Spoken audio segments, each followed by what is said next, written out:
We're here with Mr. Ed Brown. Again, filmmaker, father, and I just called you an activist. And why? Because you've compelled us to act. And I just want to talk about the unacceptable chemical levels, the revolution, as you stated it, and really just start and tell us what it all began for you.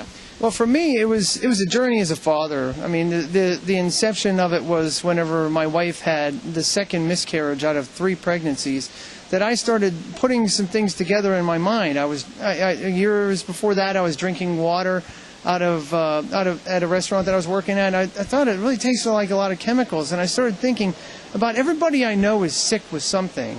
And I started thinking, could this be the link? Could it be that there's so many different chemicals out there that could be causing it? Because my wife, after we went through the really hard time with her second miscarriage, she was putting on some acne medication, and she said, "Did you ever look at what's inside of this?"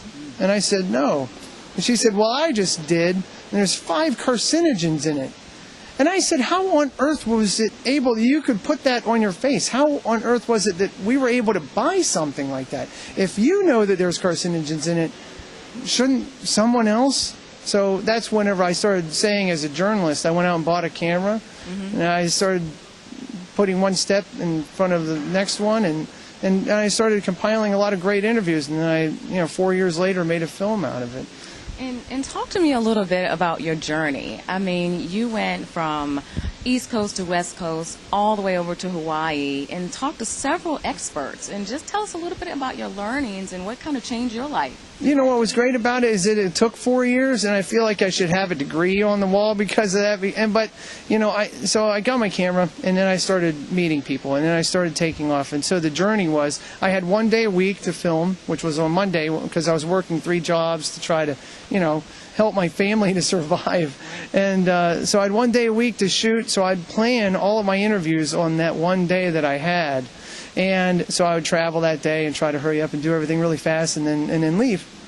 So I traveled over 39,000 miles to try to make this thing with a $50,000 operating budget, which really is minuscule, especially compared to a lot of the big budgets that even the smallest films have.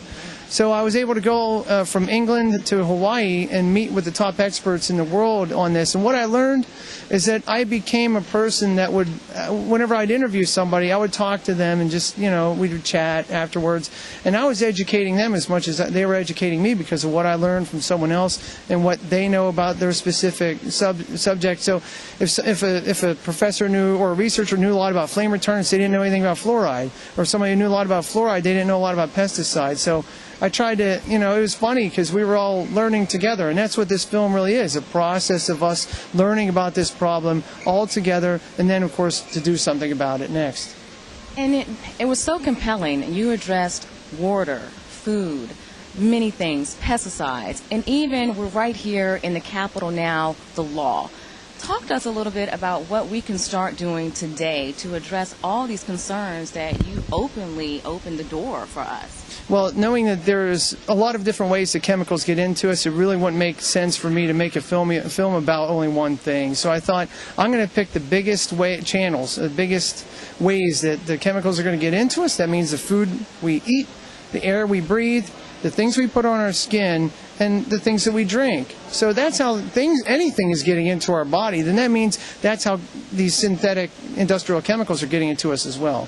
So I sat back and I said, okay, well, if that's the way that it is, and the federal government's going to do what the federal government's going to do, the state government and the local governments are going to do what they're going to do, and we're going to try to help them to create a new innovative way and a new approach to try to get ourselves out of this problem as quickly as possible. But for all of us immediately, what you can do for yourself today without any government intervention is by buying differently, thinking differently, and saying things differently and believing things that are different. So by doing those things and incorporating those values into what you're doing every single day, you're going to have a healthier life, and I can guarantee it. So tell me, you did this with humor and passion. Help us to figure out what's next for us, but also what's next for you. Well, thank you. Well, I think that the important thing is it could be a really scary, overwhelming subject. You could walk out of this theater or watch it at home and sit back and think, the world's coming to an end. Or you could sit back and say, I'm going to acknowledge it, it's a problem. I'm going to be proactive about it, and I'm going to do something about it. So that means I'm going to make the right steps. I'm going to take the right steps, and then I'm going to do better for myself and also for my family. And for myself, what's next for me? I have a new film that I'm working on, which is the sequel to Unacceptable Levels, which is called Genetically Modified Movie. And it's, of course, dealing with genetic engineering, but it's not just their food. Just like this film, if I was talking about just one chemical, that wouldn't make a lot of sense. So I'm trying to talk about genetic engineering across the board, how we're changing animals, how we're changing our food, how we're changing trees, our atmosphere, and then, more importantly, ourselves. I am going to be ecstatically following you, so just leave us with your website and your nonprofit. Well, thank you very much. I really appreciate it. My website, if you go to unacceptablelevels.com, and you can check it out, and you're going to see a lot of other nonprofits that we work with there that have been featured in the film, that we had interviews with and stuff like that. So whenever you're talking about how to make a difference, going onto the website and finding those nonprofits and hopefully contributing to them would be a really important step toward safeguarding ourselves and our children. And again, check out our Facebook page, go to our Twitter page, follow us, and tell your friends about it. And that's going to be the best way to get information out. And then we can all make a world of difference. I'm excited. People, this is today. This is the future. Ed Brown, you have started us off in a revolution, and we want to thank you.